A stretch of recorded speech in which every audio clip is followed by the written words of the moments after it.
Take two. I just realized that I mentioned the name of the beach town that I'm going to be in Costa Rica, and I thought, that ain't safe. It's one thing to say the state you live in, or it's one thing to say which country you're in, but to say the name of like the little tiny town that you're going to be residing in is just cuckoo cuckoo. So before I blasted that out there to the whole world, I stopped myself. Thank goodness. There is something called boundaries, and in this world where people have full access to everybody so easily, it is slightly terrifying. And I still believe you have to try and do something to try and protect privacy and safety and all that. So this is take two of my last video. What I was talking about was a couple of things. One, that I am about to go to a beach town in Costa Rica, and how I am looking forward to it, and how people who deal with traumatic illness, it's not unusual to always be waiting for the next shoe to fall, or the shoe to drop, or the sky to fall. And it's no different with me. I have this like creeping anxiety that just lingers under the surface, that I'm constantly going to die. And I know it's something that's taboo, and it's something that people don't like talking about because probably it's too real. But that is my dirty reality, I guess. And so what this causes me to do is I have to become very hyper present in my life, and as best as I can, I have to focus what's in front of me in the moment and deal with just that. I can't worry about tomorrow. I can't worry about the next day. All I can focus on is this precious moment that's right in front of me. And it's forces me to do that day in and day out. And Suleika Jawad, in her book Between Two Kingdoms, which I just resonated with so much, she talks about how she doesn't live like each day is her last. She lives like each day is her first. And I think that is a great idea. I think that's really important, because looking at the world with new eyes every day gives you a different level of excitement versus this could be my last day. And there's more of a sense of like anxiety or urgency. So I'm trying to do that too. Live each day anew. Topic one. Topic two. Well, actually, I don't want to leave topic one just yet. I finished this somatic EMDR program that I just didn't think I was going to be able to complete, because when I started it, I was dealing with quite a bit of symptoms from long COVID still. And while I still have some now, it was really quite bad. 9 weeks ago when I first started, I was still dealing with a lot of heart stuff. But I didn't think I would finish. And it was a lot of work, and it was enjoyable work. I loved it. I'm super passionate about it. But now I'm finished. And I'm just going to give myself a little bit of grace and reflection and healing and celebration. And celebration to me looks different than what celebration looks like to a lot of other people. It doesn't look like drinking. It doesn't look like going to get desserts or, shopping or whatnot. But it might look like stocking up on a bunch of fruits and sitting in a hammock on the beach, reading a book, painting some pictures, and celebrating life and celebrating being here on this planet still. Yeah, so that's the plan. Now I'll leave topic 1 and go on to topic 2. And that is in regards to this client that I had yesterday. And something profound happened. She brought up a topic, and I sat there listening intently and trying not to show my reaction that was going on internally for me, because the whole time I kept thinking I could relate to what she was talking about.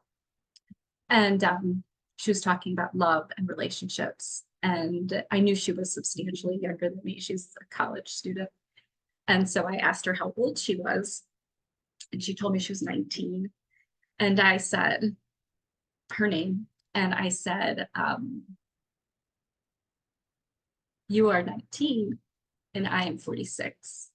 And I am still dealing with the material that you're bringing to me right now. And she just started laughing. She's like, oh, really? And I was like, yes, it is all normal. Normalize what you're experiencing. There's a lot of guilt and angst and all that kind of stuff. So I talked about how, even though she didn't have a yay or a nay about making like a hard decision, that being in process is a part of the process.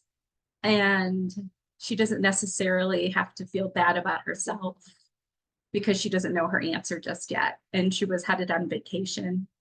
And so I just basically said, like, if there's any kind of container that you can just put your worries into for this 10 days that you're on vacation, and just know that it's going to be there when you get back, and just give yourself grace so you can find some joy while you're on this trip. Maybe write a list of 5 different things that you feel like would bring you happiness while you're on your vacation. And I also mentioned how like 15 years ago, I don't even know if I mentioned this to her. I think I did. I said to her, I got a divorce, and I said, in hindsight, you know, this was like a different Erin. This was like a cigarette smoking, peach ring eating, Coca-Cola drinking version of Erin that no longer exists. But looking back in hindsight, when I had all the angst about like, should I stay in the marriage or should I leave? Should I stay in the marriage or should I leave? And feeling like I had to have an answer. I had to have an answer.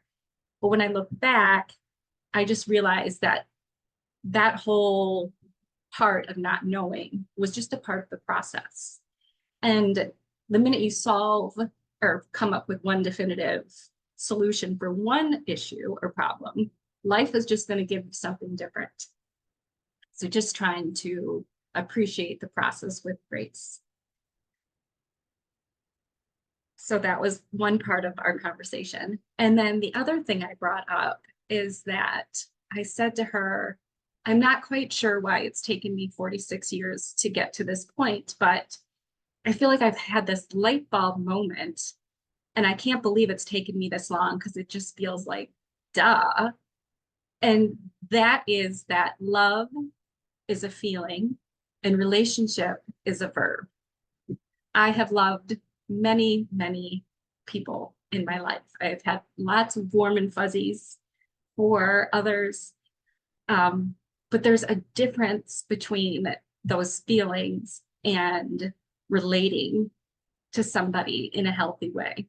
And both people saying that they want to be in a relationship and relate like 2 mature adults.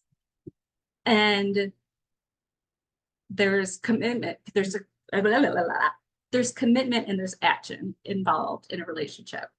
Love, not necessarily. You can really, really have a lot of emotions and positive feelings towards somebody, but both people coming to the table and saying, I want to relate to you in a healthy way. I want to communicate in a healthy way.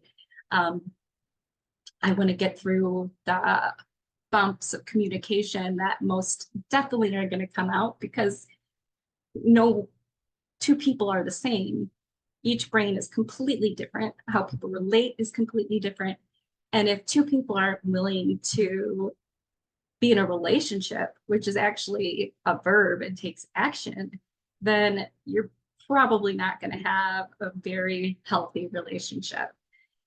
A lot of people still do.